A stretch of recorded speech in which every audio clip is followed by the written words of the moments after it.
Dis-moi, est-ce que tu as déjà vécu cette scène? Tu marches dans le couloir du bureau, confiante, maîtrisant parfaitement ton dossier et les enjeux de la réunion à venir. Ton esprit est une machine bien huilée, prête à débattre, à convaincre. Un collègue croise ton regard, instantanément, presque par réflexe, un mécanisme plus ancien, plus profond s'enclenche. Les coins de tes lèvres se soulèvent en un sourire poli. Un bonjour chaleureux sort naturellement. Et puis, une seconde plus tard, alors que tu poursuis ton chemin, la question surgit dans ton esprit, comme une petite ombre froide. Est-ce que ce sourire vient de diminuer ma crédibilité? Est-ce qu'ils vont penser que je suis trop gentille, trop aimable pour porter la voix forte dont ce projet a besoin? Tu sais que tu es compétente. Les résultats sont là, tangibles, mais tu te surprends à vouloir calculer des sourires, à orchestrer une froideur stratégique pour asseoir ton autorité. Comme si la bienveillance était l'ennemi du professionnalisme. Ce tiraillement intérieur entre l'envie naturelle de connecter et la peur de paraître trop facilement approchable n'est pas une insécurité personnelle. C'est un paradoxe structurel que traversent tant de femmes et même des hommes sensibles dans des environnements où la force est encore trop souvent caricaturée en froideur. Bienvenue dans notre laboratoire de l'esprit.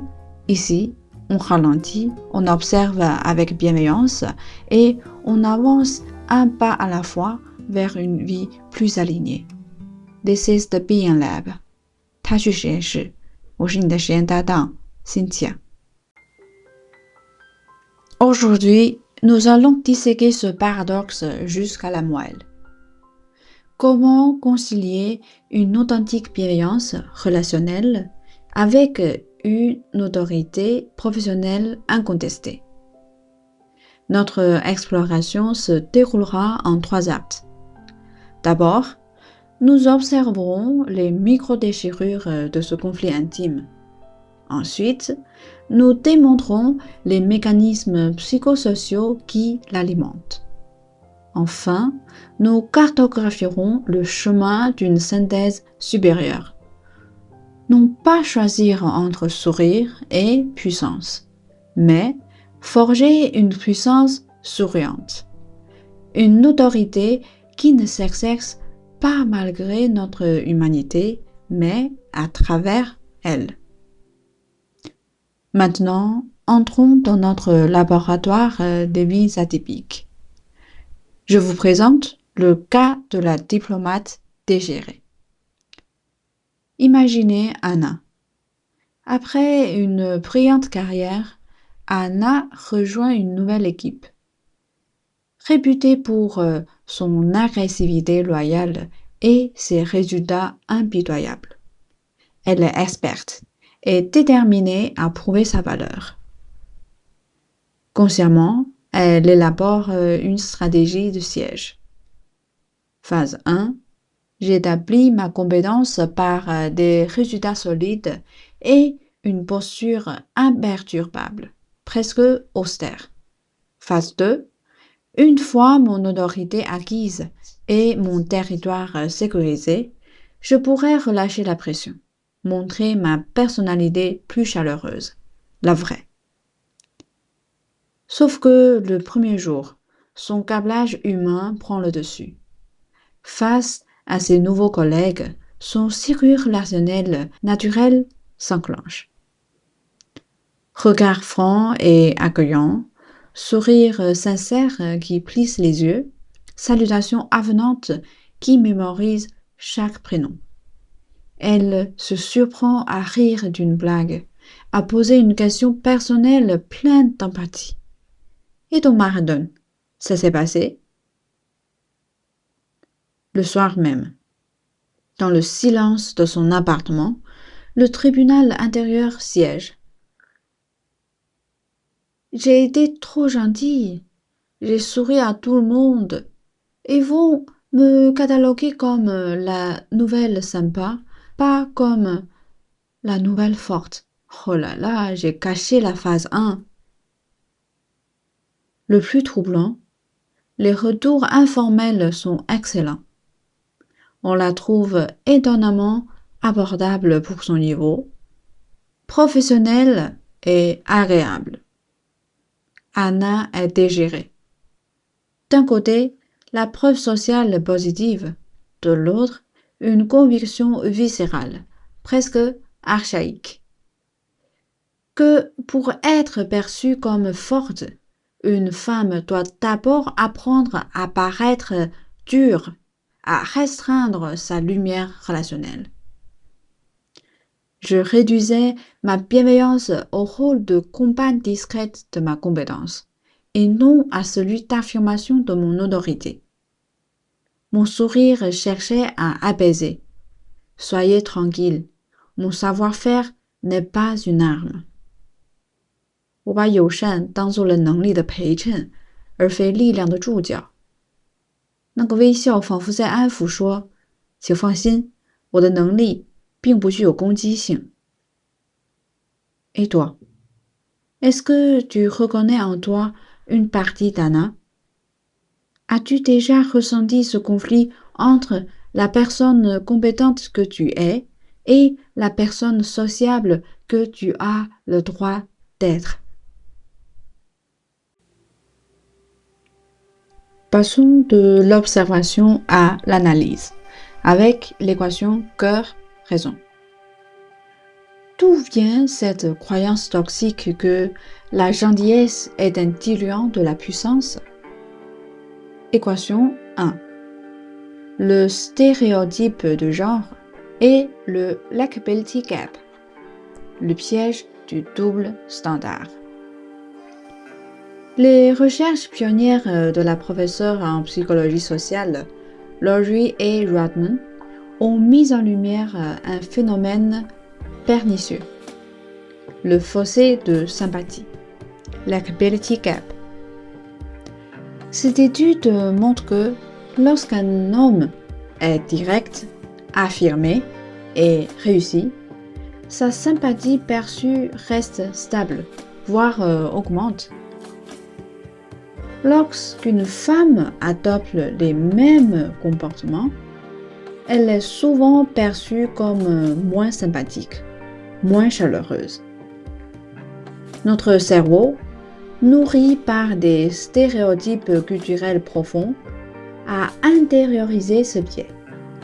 Il croit, à tort, que pour qu'une femme soit crue compétente, elle doit souvent sacrifier une partie de sa perception comme sympathique. Notre peur du sourire est donc une peur rationnelle face à un piège irrationnel du système. Équation 2.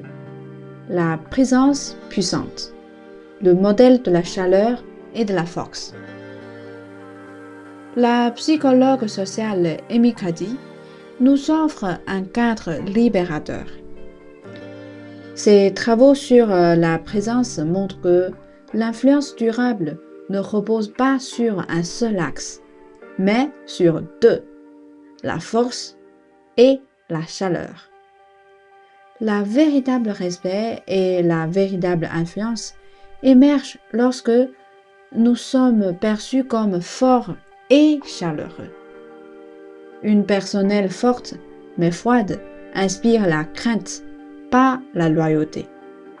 Une personne chaleureuse mais faible inspire la pitié, pas le respect.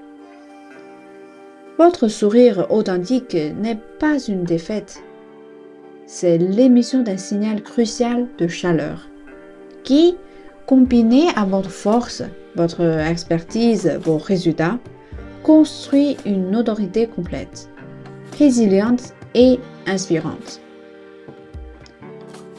Équation 3. Le mythe de la persona unique et la flexibilité psychologique. Nous tentons souvent de créer une persona professionnelle monolithique, une version de nous-mêmes censée être optimale en toutes circonstances. C'est épuisant et inauthentique.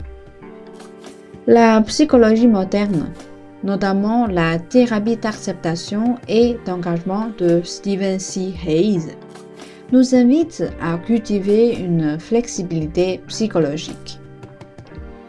Il ne s'agit pas d'être soit un robot froid, soit un soleil naïf, mais d'avoir accès à tout notre répertoire comportemental et de pouvoir le déployer de manière alignée avec nos valeurs et la situation.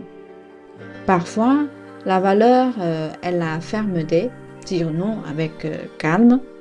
Parfois, la valeur est la connexion, sourire et écouter. La vraie force est cette agilité, cette capacité à être entier et contextuel, non mutilé et rigide. Et pour élargir notre perspective, embarquons pour une fugue philosophique. Si nous creusons cette tension jusqu'à sa racine, nous touchons à la nature même du pouvoir.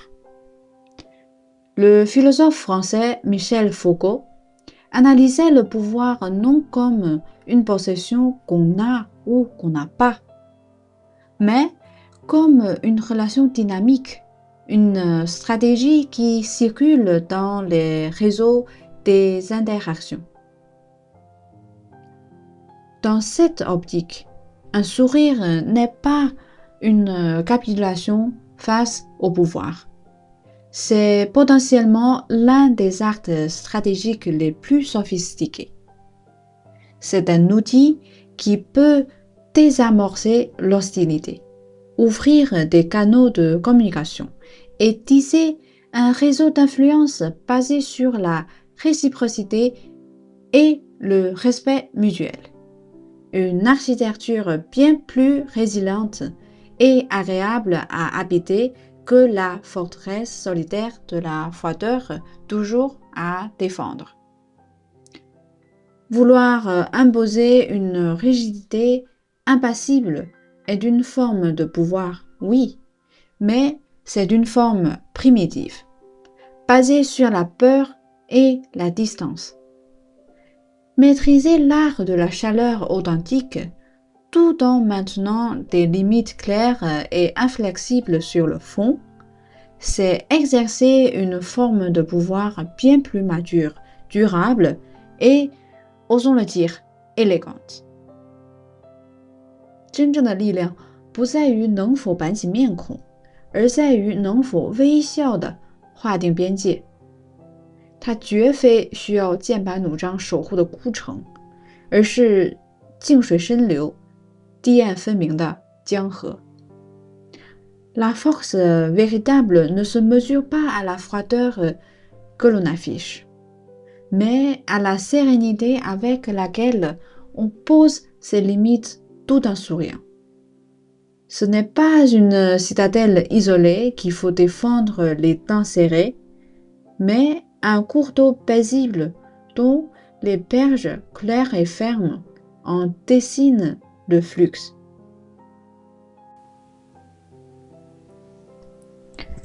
Revenons à notre laboratoire. Le constat est sans appel. Scinder son être en moi professionnel et moi personnel est une schizophrénie épuisante. La solution n'est pas de choisir un camp, mais de réaliser une synthèse supérieure. Alors, je te lance un défi. L'opération souveraineté souriante. Étape 1. L'enquête ethnographique. Pendant 24 heures, fais-toi ethnographe de toi-même. Chaque fois que tu souris ou que tu es aimable au travail, note objectivement ce qui se passe ensuite. Non par ce que tu crains, mais ce qui est. Ton interlocuteur a-t-il été plus coopératif? Ton idée a-t-elle été mieux reçue? Quelqu'un a-t-il profité de la gentillesse pour transgresser une limite? Collecte des données, pas des angoisses. Tu cherches à invalider ton préjugé, pas à le confirmer. Étape 2. L'ancrage corporel de la confiance intégrée. Avant une interaction importante, prends 90 secondes en privé. 30 secondes de posture de puissance. Tiens-toi droite, épaules ouvertes, mains sur les hanches. Respiration profonde. Incarne la force. 30 secondes de sourire intérieur. Garde cette posture forte et laisse montrer à tes lèvres un sourire sincère. Rappelons un moment de connexion joyeuse ou de fierté partagée. Incarne la chaleur. 30 secondes d'intention. Murmure-toi ton intention pour la rencontre, en intégrant les deux. Exemple. Je vais présenter mon analyse avec clarté. Ça, c'est la force. Et écouter leurs préoccupations avec bienveillance. Et là, c'est chaleur. Ce rituel ne crée pas un masque. Il active en toi la version intégrée et confiante de qui tu es vraiment. Étape 3. La pratique du « et » stratégique. Dans une conversation réelle cette semaine, pratique délibérément le langage du « et ». Au lieu de « je suis désolé, mais je ne peux pas faire ça ». Essaie « je comprends parfaitement le besoin de rapidité sur ce point et pour garantir la qualité dont nous avons tous besoin, il me faut jusqu'à demain midi. Je vous propose un point à 11 heures sur les avancées. » La première partie est la chaleur. La seconde est la force. Elles sont indissociables. Partage ton moment de souveraineté souriante, grand ou petit, avec hashtag DBL souveraineté souriante. Montrons par l'exemple qu'on peut être à la fois inarrêtable et irrésistible. On ne nous donne pas le respect que nous méritons. On prend le respect que nous croyons mériter. Et cela commence par cesser de nous excuser pour la richesse de notre propre nature. Merci d'avoir avancé d'un pas avec moi aujourd'hui. Je suis Cynthia et je te dis à très bientôt dans The Being Lab. 下次实验再见。